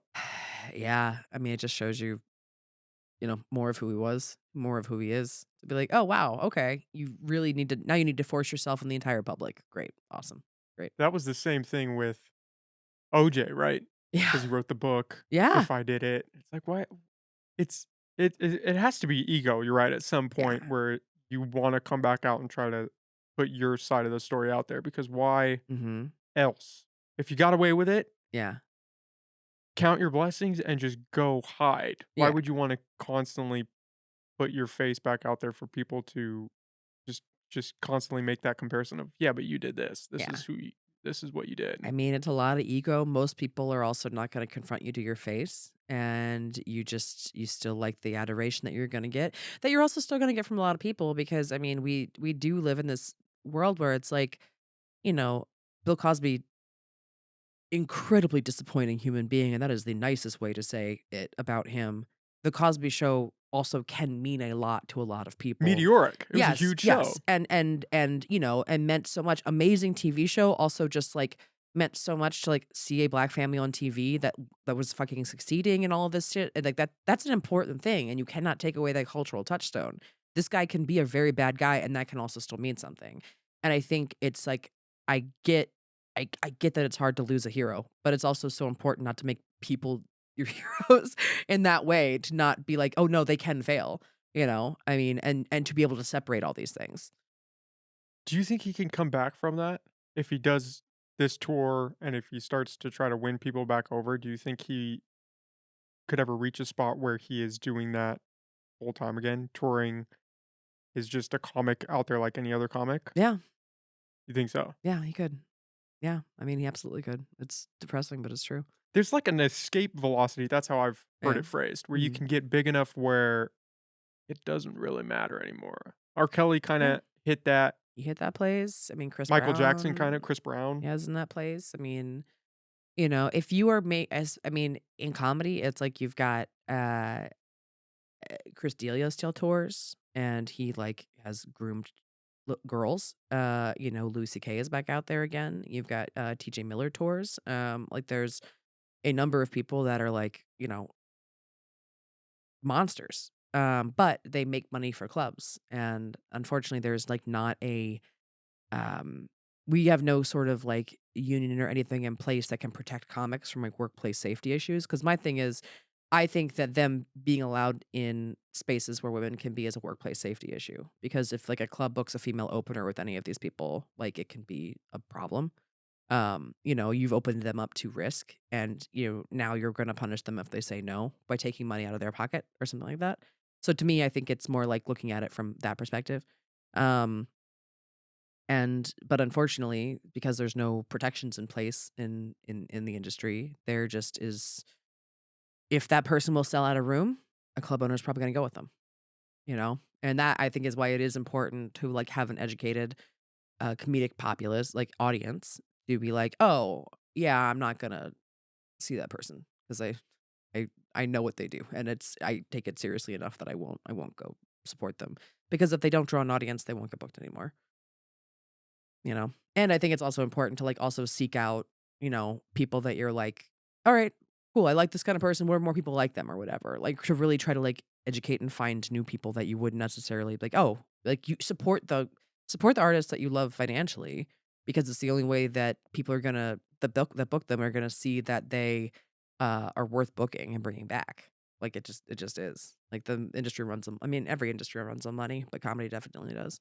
Have you noticed a pretty significant benefit from the podcast in that sense, that as the podcast has gotten bigger, Mhm. it's translated for that? Yeah, definitely. It's been nice knowing that, like, I mean, I can look at like where we have listeners and then be like, I'm "Oh, going cool. there. Yeah, awesome." Like, yeah, I'm definitely hitting Portland, definitely hitting Seattle, like, Austin, Chicago, San Francisco, like great crowds, love them. Um, and it's nice to be like, "Okay, cool. I know I can at least I can probably sell out a room in these places." Like, that's good to know. And then I can kind of like try to build from there basically. Yeah. Well, as bad as social media is today, it does have that benefit Yeah. that Mhm. you don't need the gatekeepers. You can Yeah. go out on your own Mhm. and you can put your product out to people that are gonna like it and are gonna Yeah. wanna support you and wanna come along for the ride. Yeah, I mean, I think it's like we're still in like an interesting place with social media because I think it is ultimately a net good because it's exposed so many more it's given so many more people a voice than before, which like obviously that's going to be messy, but it's like how many people are have gotten careers that never would have been gotten careers before, because of it, I mean, for better or for worse, I guess, but, like, I do think it's, like, it's shown the lights on especially on, like, different voices of, like, people of color and women and, trans and non-binary people that, like, wouldn't necessarily the industry wouldn't mess with them before, and I think it's important to be like, "Oh, yeah, no, look at all these people that, like, you know, I you wouldn't think that, like, somebody like Fortune Feimster, like, Fortune Feimster, super fucking funny, like, overweight lesbian, so goddamn funny. Everyone loves her around the country. She crushes, she sells out constantly. There are a lot of executives that unless they saw her, like, they saw the numbers that she got from her social media, they'd be like, "No, that's not a thing." And it's like, "No, she's everybody loves her that sees her." Like, it's important, I think, like, to be able to, like, find those people and then, kind of make the industry have to pay attention to them. Do you think that does that translate, I guess would be a better question, the TikTok Mhm. comedians or the old school Vine comedians, does that translate to regular stand-up comedy? Because you hear a lot about how they try to make that jump, but I never hear about how that pans out for them. It depends. I mean, live stage chops are different than than doing it on your phone and getting to, like, do it as many times as possible, And like edit it and cut yes. and add all Yeah. these effects. Yeah, like, I think there are some people that can do it. They have growing pains, for Subtle sure. plug. And there can definitely be some growing pains to get to that place, that's for sure. I mean, I did a show in Portland, a few months ago that was headlined by, this guy who he's huge on TikTok, and he has a bunch of different characters, and they're all very silly and funny. And, it would the way the for it was like I was hosting, and then it was like a regular comic, he came out and did a character, regular comic, he came out and did character, regular comic, he came out and closed with a different character, and 3 characters. And their audience was it was so funny because it was his first time ever on stage in front of people, and there was, like, 3 people brought signs. He had, like, fans that came out to see him, like, drove long distances to see him and everything. And, he was so nervous backstage, and the first one, he hit every point that he needed to, but the audience was so supportive of him too, though, so it was nice to see him, like, get that support. Um, and he definitely afterwards, I talked to him, and he was like, "Okay, I just learned a lot from doing that." And he did good because he also had this audience that, like, loved him and wanted to see him succeed. Because also, as a host, I was also first time on stage, just build it up, you want the show to succeed. And, he did a good job. He also did a very smart thing where he just went like, "Okay, what went wrong? What and how could I be different?" Like, he really kind of took the note and was like, also watched all of us and was like, "Oh, I see why you did that." Like, really, like, understood that just because he has a huge online following doesn't mean that he isn't still a student learning how to be on stage, basically. I mean, we all are at a certain point. Um, and I mean, he's doing great, like, and he'll actually, I think, be able to make that transition. I mean, I think there's the people that are just like, "Yeah, everyone loves me, it's fine." Think they have it in the bag. Yeah, and that's where you see it crash and burn. It's like, I've seen it. There was a minute where, if you had a big, Twitter account, like, you were getting hired on late night, like, you're getting hired to write TV shows, and just because you could write a bunch of little small jokes didn't mean you could write a full script. And I know people that, like, I know a lot of people that got pulled from that world at that time, and a few of them are showrunners now and have successful careers, and a few of them burned out very fast because they did not have the discipline to write a script. So it's like, it can get you that first initial thing, whether or not you put in the work to then back up what you can do in a different medium. Like, you obviously have talent and there's some sort of, like, magnetism there, but, like, it's like any talent, like, any kind of raw talent can go bad if you don't It's like just being cultivate it. famous. Yeah. You Mhm. you can have the audience for a few seconds Yeah. because you're famous, Mhm. and then you need to be Yeah. funny. Exactly. You gotta still be able to back it up. And it's like this guy that I worked with, he was very funny. He had his little bits. He felt a little bit wooden on stage, but he also would just be like, "Oh my god, thank you." He was very genuine about how nervous he was to them, and that is something that I've seen a lot of comics. It takes a very long time for them to learn to let that defense down. And he immediately had this, like, "Thanks, guys, I'm trying." Like, and just being able to be that vulnerable with people, like, will and if he can maintain that, he will learn exponentially from there. Because I think so much of it is just, like, this defensiveness, this fear of, like, "Nope, this is how we do it," and that shuts you down from, like, learning and actually, like, elevating yourself or leveling up. I think that translates to everything in life. Yeah, for sure. You just have to be Absolutely. willing to learn and be Mhm. willing to put in the work. Yeah, definitely, and I mean, a lot of people aren't. A lot of people aren't. Yeah, That's the scary thing, is you have yeah. those people that think, "Nope, Mhm. got it all figured out, I'm good." Yeah, or they're like, "I did this much work, and now that's it. Everything else should be given to me." And you're like, "No, I'm sorry, life is a constant." It's a constant learning and changing and growing, and I get that that is not I mean, I think that sounds fun. Like, it doesn't sound fun to everybody, but it is that's sorry, that's the reality. I've said it before, and I'll say it again, that's one of the main reasons why I love doing the podcast Yeah. is it's something you have to constantly work at. You Mhm. can't just rest on your laurels or just Yeah. float. You have to constantly get better, and it will Yeah. humble you. Yeah, You'll absolutely. eat shit one episode, and then you gotta come back and Yeah. go at it again, and that's my favorite part is that constant state of, Mhm. "Okay, take a step forward, half a step back, take 2 steps forward, Mhm. take another step forward." It's that constant, "Okay, I'm trying to get better. I'm trying to work on this. I'm trying to do this Yeah. differently." Totally. Totally. Yeah, I mean, that's what it is. That's part of It's life. yeah, because it's like, imagine just, like, being like, "Well, I learned everything I was ever gonna learn, and I'm 30." It'd be boring. Yeah, it's like, well, okay, you have hopefully another 60 years. Yeah, what are you gonna do? Yeah, what Just are be you perfect for the next 60? Yeah, that sounds exhausting. It sounds boring as hell. Like, no, no, thank you. You I know? gotta ask, do people still or do comedians still wanna go the late night route? Is that still pretty big or is Yeah, yeah. I mean, people would still love to do it. I mean, I think the avenues just don't exist as much. I mean, Conan going off the air was really sad because like that was like he put a lot of stand-ups up. Kimmel still puts up stand-ups. James Corden puts up stand-ups. Jimmy Fallon does. It doesn't mean as much. Obviously, it doesn't like in the sense that like audiences aren't like, "Oh my god, that person was on Fallon last night. Wow, like, let's go see," like, no one flocks to you for that, but it is a credit that, like, kind of unlocks, you know some doors? it unlocks some doors and some next levels and stuff like that. Like, you get a Fallon, like, then people are like, "Oh, okay.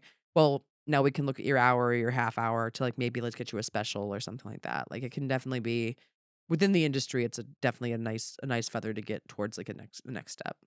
It's kind of interesting that nobody's tried to repurpose that format on YouTube, Yeah, it's surprising to me. I right? mean, I don't yeah, yeah, I don't know. I mean, it's interesting. I mean, a late night show is it's a lot of work. I mean, monologue when you have a team of monologue writers, if you're doing a monologue every night and you want it to be monologues have gotten hard because of topical comedy. I mean, Twitter is just everyone making the same jokes and then trying to, I'm friends with a lot of monologue writers who like monologue writers, if you work on a show, you're writing upwards of 180 jokes a day, basically.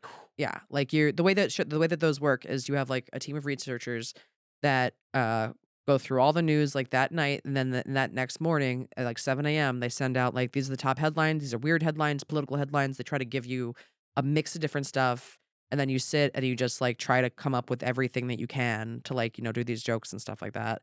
And then all those are kinda sent over to a head writer who kinda looks through everything. Then he's like, "Okay." And then also, when you're writing them, you're like, "Okay, that's my first thought. That's probably the one that's on Twitter. What is, like, the 2nd, 3rd, and 4th, and 5th thought that is the joke about this?" So you're trying to get past that initial obvious thought too. Or, like, what's a way to, like, build on that or something like that. Um so it's just I mean, to have a good monologue that isn't, like, something that you can find everywhere online, it's a lot of work that goes into it.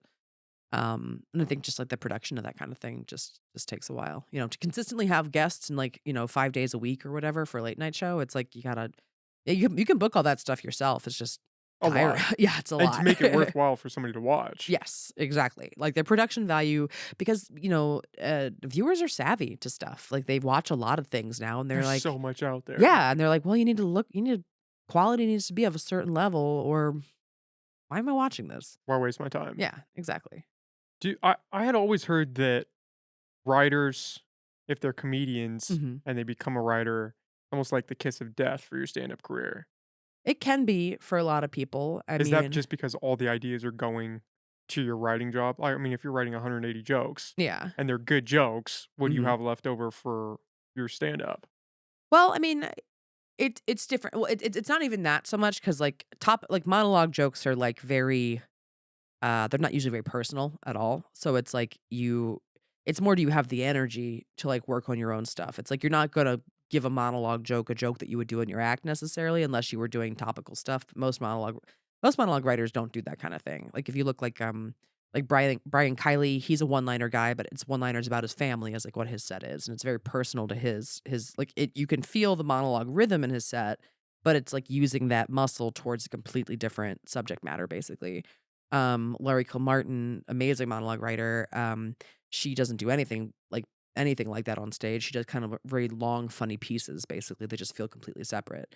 But it's like you're using your brain for, like, a full day at work, and do you have family that you wouldn't spend where does your time go? You only have so many hours in a day, and, I mean, those 2 especially, they still do stand-up, they don't do as many shows as they probably did pre-work, late night shows, but they make it a point to, like, whenever the show is on hiatus, they're like, "Cool, these are the 2 weeks I definitely have off. Let me, like, fill my calendar, or let me get out of town," or whatever, um and it just depends on if you really want it, that it'll still be there for you. You can still work it. 'Cause there's mics that you can go to, like, there's always gonna be shows that, like, you can try to get booked on, like, it just depends on how much energy you wanna put into it. there's a way, you just have to put in the extra work. Yeah. That's the scary thing about Yeah. if you're working a 9 to 5 that Mhm. you hate, and then Yeah. you have this passion project that you wanna get off the ground. Mhm.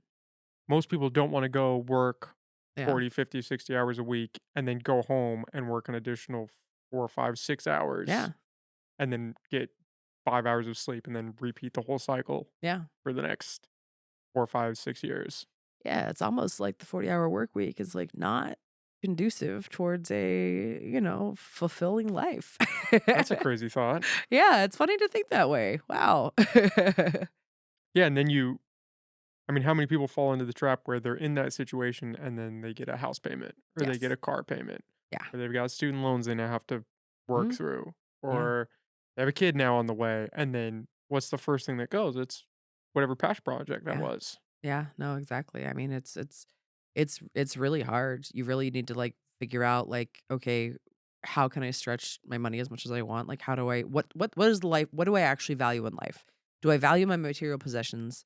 That which is totally fine if you do, but, like, what is your trade-off where it is? I mean, there's, like I'm very lucky, like, I live in a mobile home in LA, like, I have, like, a two-bed, two-bath, like, trailer that I bought, um in like 2014 for very cheap and pay like lot rent basically in this small trailer park in LA.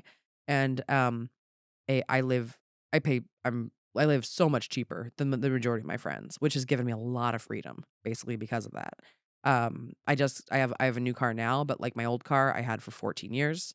I mean, I took care of it like religiously because I was like, I do not want a car payment. Like I try to live as like, I have like nice stuff and I have a nice life, but it's like, I definitely try to like be very aware of, like, where my money is going to, like, not you can so easily, um you can so easily just become indebted to a lifestyle that you think you're supposed to have or something like that, and, like, I mean, it's hard to break that thing in your head and then be like, "Oh my god, wow, you know, financial literacy is such an important thing, that I think we aren't taught, and are we not taught that for a reason? Good question. Why are people allowed to try to give you a credit card at 18 outside of a college? I Why can you don't know. get a why can you get a student loan at 18?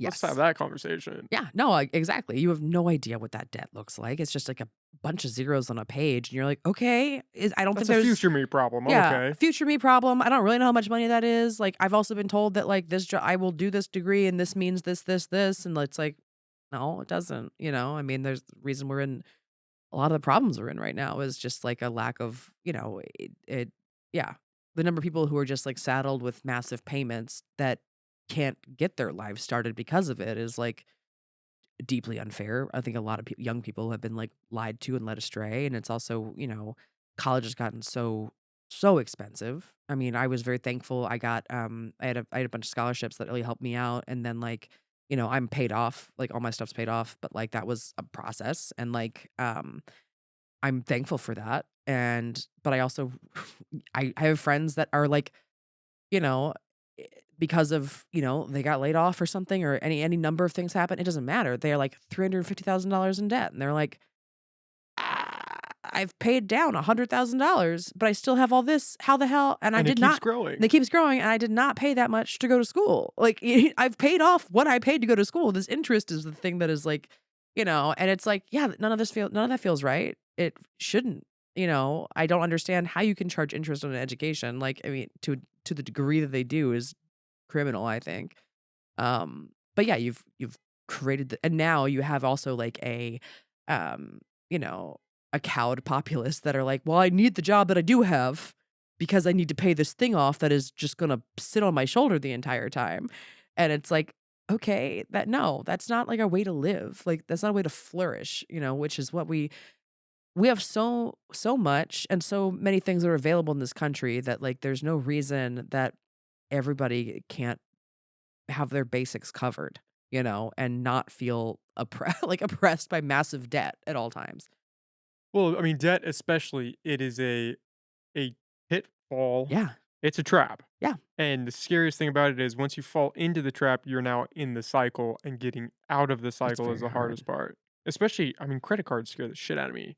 You have Yeah. people that have 4, 5, 6 credit cards, Yeah. and they've got 25, 30, $60,000 on those cards, Yep. and you got like 25, 26% interest. Yeah.